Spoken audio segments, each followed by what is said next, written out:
Hello everyone! Here another set of 3 commands from Rhino that will help you to speed up your modeling and also to make funky looking buildings like this one. The first is called extract wireframe, and with this you can get all the wires from the surfaces, and by that I mean getting the border lines and also the isocorps. I'll show you here. First I type in the command line extract wireframe, then I select the geometry and press enter, and now I have them. And I always suggest that after that you make a group out of them and save them in a different layer. You see, this comes very handy when modeling structural elements, because you can make out of these corpse geometries like pipes, columns, beams, and so on. The second is called multipipe, and I show you here.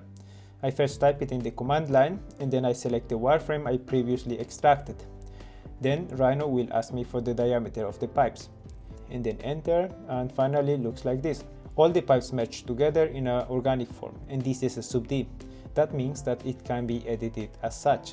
And for that I can go to the sub-D tools, then I can activate the display mode, and I can edit the point, the faces and edges. To get the glazing, I'm going to intersect the multipipe geometry with the source geometry using the command intersect. Then I get this intersection curves, but then I have to clean this line work because there are curves that I don't need, and also I need to close this down here. So now I have closed curves, and these ones I can use to create surfaces by using the command planar surface. Once I get the surfaces, I can move them to the glass layer that has a translucent material. For the floors, I'm going to make a copy out of the source geometry and scale it down, but just a bit and only in the X and Y coordinates with the command scale to D, and using this center point down here. Then I go to the side view and type contour, select the reduced geometry and press enter. Now it's asking me for the direction, and here let's do it in the Z direction. And the distance between cuts, let's make it 4 meters. Finally enter, and there I have it. Cuts distributed every 4 meters in the vertical. Now I will group them and extrude them in the Z direction with 0.3 distance as solids, and then I'm done. But what's missing here is the core, so for that I'm going to add an interior pipe that's gonna host the elevators and stairs. So if you ask how I got this geometry, I took it from a plugin called Rhino Polyhedra. To get it, you just open the package manager and look for the Rhino Polyhedra plugin and then install it. This contains a library of all kinds of polyhedrons.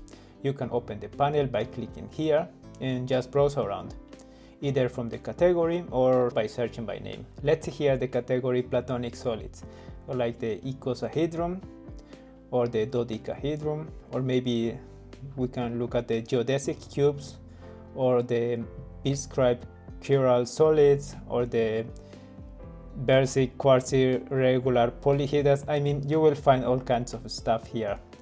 There is a lot. But anyhow, the one functionality I really like from this plugin is the quick hole on the right here, which makes a polysurface out of a cloud of points or meshes. It looks like this.